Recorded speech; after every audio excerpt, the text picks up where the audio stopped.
lacking enthusiasm in our meditation, we don't burn our vital force and we collapse in that. So the main part of this lecture will actually touch on how to ignite harmoniously the fire in meditation, because that's the big problem. Is it bad to sleep in meditation? And if it is bad, what can we do to stop it?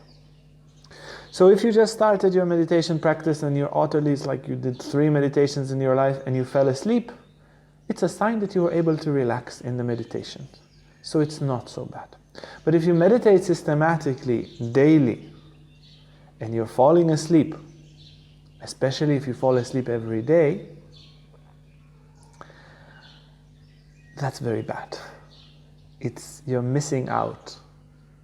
Months and years of so-called practice are actually not much of a practice. Some people, they're not sure if they are sleeping or not sleeping. Well, if you have this happening in meditation, forward, some people backwards, and you're like, no, I'm not asleep, I'm not asleep, I'm not asleep, you're asleep. You're asleep to a degree that the meditation is out of control and not so useful. In some situations, it can even take the state of consciousness lower. You might become more grumpy, more heavy, more passive, more unconscious, more emotional. A bit is not a horrible thing, but this sleepiness and meditation has the risk that you take the time every day to meditate, but actually your progress and the effect on your life will be almost zero, even if you do it for 20 years every day. And I've seen, unfortunately, people that meditate for 30 years, for 35 years daily, and I was saying, wow, this is quite impressive, and then seeing how they meditate, they were basically sitting there and sleeping. It's quite unfortunate. So we make this video in order to help people to prevent it and to understand the phenomena. Personally, I lost a few months of my meditation practice here and there with sleepiness, and sometimes you don't even realize you fall asleep. And then luckily I was often meditating in groups in the ashram, and people would show to me. I was even filmed once. I said, look, you are falling asleep. I didn't even know, I didn't even realize I'm falling asleep. I thought I'm very deep in meditation, but it was just a deep sleep, and many periods of meditation were lost in the sense that there was no real progress and even regress as a level of consciousness. So also, for me personally, this stands as an important issue and an important struggle in the meditation practice. One of the big risks is that if we fall asleep repeatedly in meditation, the meditation will be associated with sleep. If you fall asleep one day and for a year you don't, not a big problem. But if you fall asleep every day for like 2 weeks or even for a few months, then when you sit for meditation, all the system of the body is like, oh, he's going to sit like this and do that. Sleeping, everyone, sleep, sleep, sleep, sleep, sleep. Oh, thank God.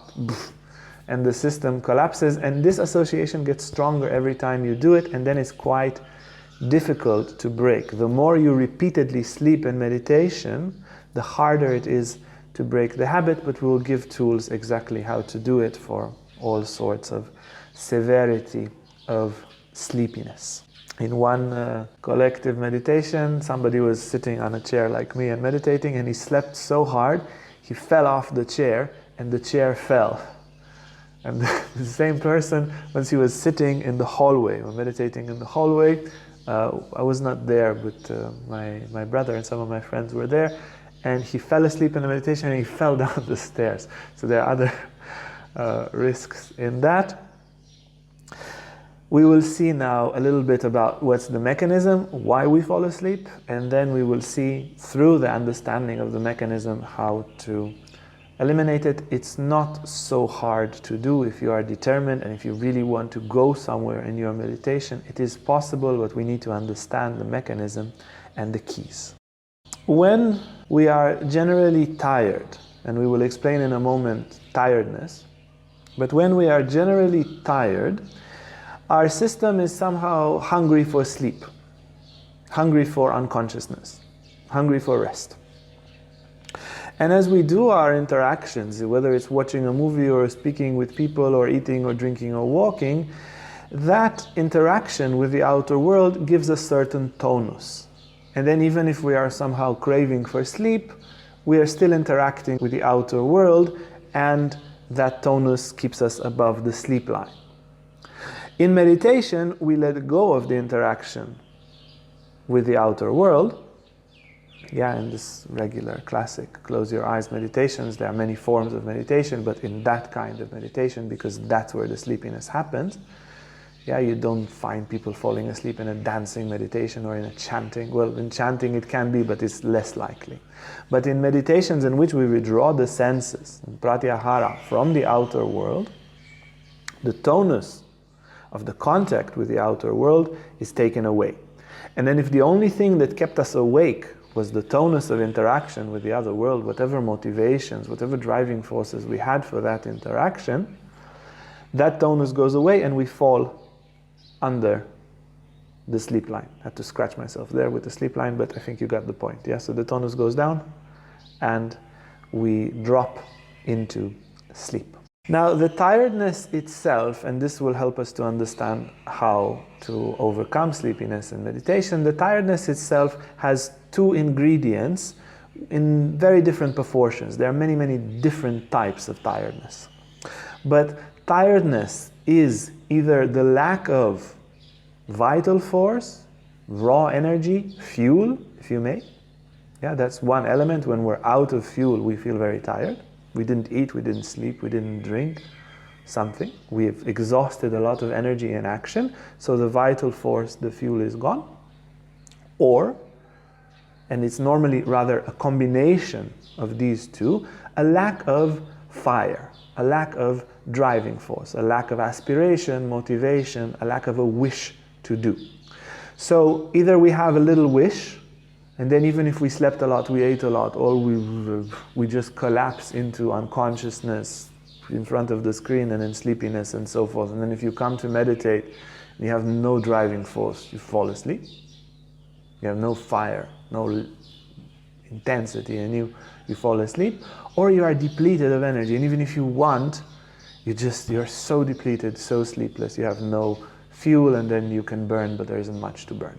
So with a combination of these two, tiredness is formed. And if we enter meditation with tiredness, not having the contact with the world, we will tend to go to sleep. When we lack vital force, when we lack energy, we can regulate our sleep cycles, our eating cycles, eat more healthy, eat lighter food that is very nourishing rather than heavy industrial food that is not nourishing. We can do asana practice or whatever qigong, whatever practice that involves physical practice that energizes, or the best is pranayama or breathing exercises which are very energizing, and you can do that before. If you know the chakra system, you can work on the root chakra and gather this vital force. The thing that helps very much to regulate the level of energy, particularly in meditation, is to have stable sleeping cycles. When the body knows I get my sleep food at midnight or at 11, not before, not after, and then at 7 I wake up and that's that, 7, 11, 12, 11, whatever, that's my thing, and I don't get any sleep outside of it, the body will not get hungry in strange times for sleep. So having stable sleep cycles, if you are serious about your meditation and you have that problem, having stable sleep cycles is very important. And then we need to learn how much sleep the body needs. If we sleep too little, we will not have the vital force and we'll get sleepy in meditation. If we sleep too much, it will turn off our fire. So if you need 7 hours of sleep and you sleep 8, you will fall asleep in meditation because you sleep too much and it turns off the fire. And if you sleep 5 hours instead of 7, you will sleep in meditation because you lack the raw vital force that sleep gives, and this purity that sleep gives. You can also change the meditation time. If you meditate after a big meal and you get sleepy, change the meditation time. Don't meditate after a big meal because the body cannot access. The fire is used for digestion and it cannot be used to go up to the head. There's too much blood, too much stuff going on there, and getting sleepy after big meals is very common. Or if you get, you do the meditations late in the night and you're sleepy then, or you're early in the morning and that's when you're sleepy, you can change the meditation time and adapt it as such. Having a lack of vital force is less common. The big problem why people are sleepy in meditation is normally a lack of fire. If we were all starving refugees with very difficult nutrition problems, very difficult sleeping problems, insomnia, yeah, this is more of a vital thing. But normally this is not the case. The case is that we have fuel, but we only burn a very small part of it. And particularly in meditation, we see it as a kind of non-fire, non-passion, non-whatever way. And so, lacking enthusiasm in our meditation, we don't burn our vital force and we collapse in that. So the main part of this lecture will actually touch on how to ignite harmoniously the fire in meditation, because that's the big problem. One of the biggest keys, which I found extremely helpful and many of our students have experimented and found very helpful, it's already quite some generations, is to charge the moment of waking up. The connection between the conscious and the subconscious as we wake up is very big. The first 5 minutes are very important, the first 5 seconds are very important. The closer you get to the actual moment of waking up, the stronger the conditioning. If you wake up and then you say, I need more sleep, that will echo your entire subconscious. And then every time you close your eyes, your subconscious will remember, poor Johnny needs more sleep. Poof, put him to sleep. And if you snooze with the clock and you sleep, you wake up. I don't want to wake up. Yeah, if this is your first thought in the morning, I don't want to wake up, I want to sleep more. When you close your eyes, the body is like, he didn't want to wake up, now he can sleep more, put him to sleep. So your subconscious will pull you into sleep if this is how you wake up. So as you wake up, set a strong suggestion. Find exactly how much time you need to sleep, and then the clock rang, that's that. Tell yourself, I had enough sleep, I'm fresh, I'm full of vitality, full of energy, I don't want to hear anything else. That's what's happening. And this, if you repeat that a few days, your body will be convinced. And you can wake up with Nabi asana. Yeah, you can see in the slide that will appear. You wake up with Nabi asana, you take out the blanket, and then you do that extremely peaceful. You must not tense at all, even it has an intensity. Stay serene in your face, in your inner state, and this combination of dynamic calmness, if you condition your day with that, your meditation will also have a harmonious, serene, quiet inner fire. This is how you wake up, this is how you will be also in the meditation.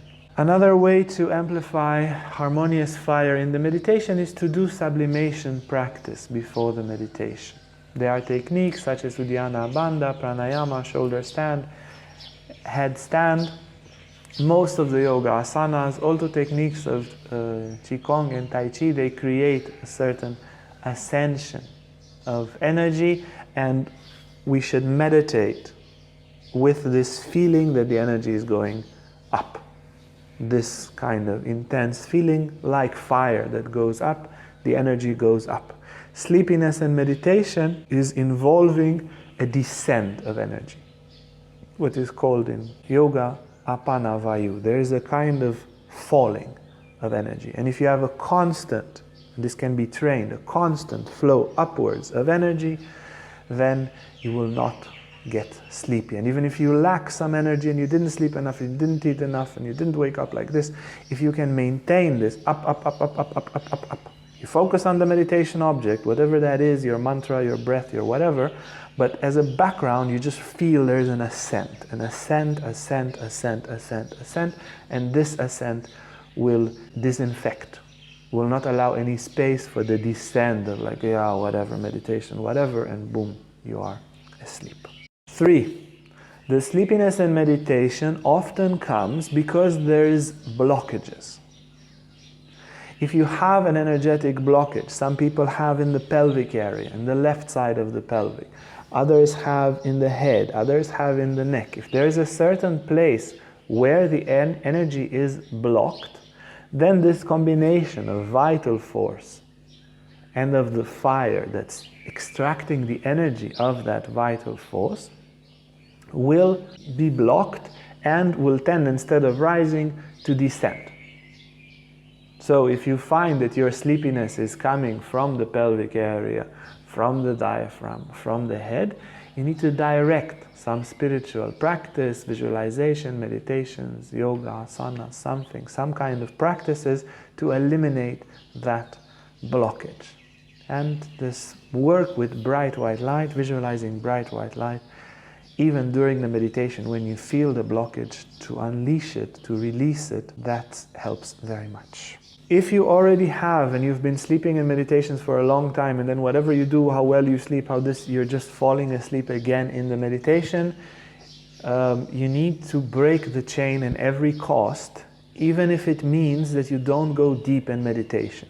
You stay a little superficial, but you stay very fiery and very tonused, with a lot of, not to be tensed, but to stay very fiery and not to dive too deep. And you do this for a week or 2 or 3 until you break the chain of sleepiness and meditation. And once you broke the chain, you can start to go deeper. I can go deep without sleeping. Okay, I go this deep. And then deeper. So you don't focus so much on relaxation, if you get in this habit of sleep, but much more on how to focus and how to be very dynamic and with a lot of aspiration, with a lot of spiritual longing in the meditation. So to ignite the fire, we can use the state of devotion. Why you practice meditation? Connect to your aspiration. Why you do this? To sleep. You want to discover who you are. You have devotion to some high spiritual ideal. Remember that and transfigure the meditation. See, okay, it's not just me sitting here closing my eyes in my nice yoga pants or something. There is a higher purpose, a higher me, a higher spiritual reality. And we need to enter and reignite our spiritual passion, our devotion, by transfiguring, by seeing beyond. So you can take the first 2-3 minutes, or even before the meditation, and just put your heart on fire. Have a shivering heart. I am meditating to clear out all the impurities of my mind. I am meditating to embody my highest spiritual ideal. I am meditating because I want to be free from my defects. I know it's possible. I've seen results. I've seen it in myself. I've seen it in others. You enter the state of spiritual enthusiasm, of devotion. You burn, literally burn. Fire is the driving force. So you connect to your deep driving force, because we tend to forget with our daily habits, and if meditation is a habit. But we take a few minutes and just remember. And once the heart is ignited, we start to cook on this burning heart. You don't just put the pot on the fire where there is no fire. You first light the fire and then put the pot. Half an hour you sit in meditation, or 3 hours you sit in meditation, and you cook very nicely. But first, to set the heart on fire. As a support, physical support, the more straight we have the back, the better. Very often these blockages that we spoke about before, they are also a physical blockage. There is something in the posture that is a bit blocked, and the energy cannot ascend because it's blocked here, it's blocked there. And it will usually start, the sleepiness and meditation will start with a straight posture, and then the sleepiness will start with a certain compromising in the straightness. And when the compromising in the straightness is there, there will be like an accumulation of stuck energy, and the energy cannot flow, and then that accumulation will grow, and eventually hit a certain critical mass, the blockage, and then collapse and go down. So first it can't go up. Why it can't go up? Because we compromise the posture. So we can be extremely attentive to the physical body if we get sleepy in meditation, and hold a very firm and relaxed posture, having the buttocks a bit backwards, the lumbar area to the front, the chest open, and the chin slightly tucked in. When this line is very well set, the blockages will not have where to manifest, and we can stay much more vigilant. Generally work on the navel chakra, on the heart chakra, and on the third eye to ignite fire in the navel, fire in the heart, and lucidity in the third eye. They are of big support. The lucidity, if we energize very much this area, it will allow us, even when the meditation goes so deep we can't feel the body, there is no more thoughts, it's much, much harder to stay awake, because there is less and less support for the meditation. Everything disappears. And what will remain will be the light from here and the light from there. So any spiritual work, from whatever method that you do to energize this center and the crown, it will help you to stay awake even in very, very deep meditation states. And for the beginning, the activation of the navel chakra and the heart chakra to be on fire so that we don't get sleepy. Essentially, all these methods, they come to increase the aspiration and the spiritual longing. Once we have aspiration, we will put a lot of heart in our spiritual practice, in our meditation. The meditation will give us fruits. We'll feel amazing. We will see how in life we are more confident, we are more calm, we are on top of things, we are lucid, we are creative, we are loving. And then we will feel even more appetite and even more enthusiasm with the meditation, and therefore the meditation will rise, and it's an ascending spiral of aspiration which feeds itself. This is what we aim to attain in meditation. Sleepiness in meditation, to conclude, if you are not attentive to it, you can imagine that I don't know what's happening there, that you are in I don't know what silence, I don't know what, you saw a unicorn, yeah, because you slept and you dreamt of a unicorn. I've seen people that really waste decades of their life in pseudo-spiritual practice. We need to fight it. If we are serious on our spiritual path, we need to cut it. All these tools, I've tried them on myself, we tried with our students, tried with our friends. They work. Take what is good for you. And if you have this problem, you can break it and cut it from the root. Hey guys, if you like this video, make sure to like and subscribe to our YouTube channel for more content on spirituality, Tantra, and more. And if you want to sign up for our online classes or for our retreats, you can see our website on the description below.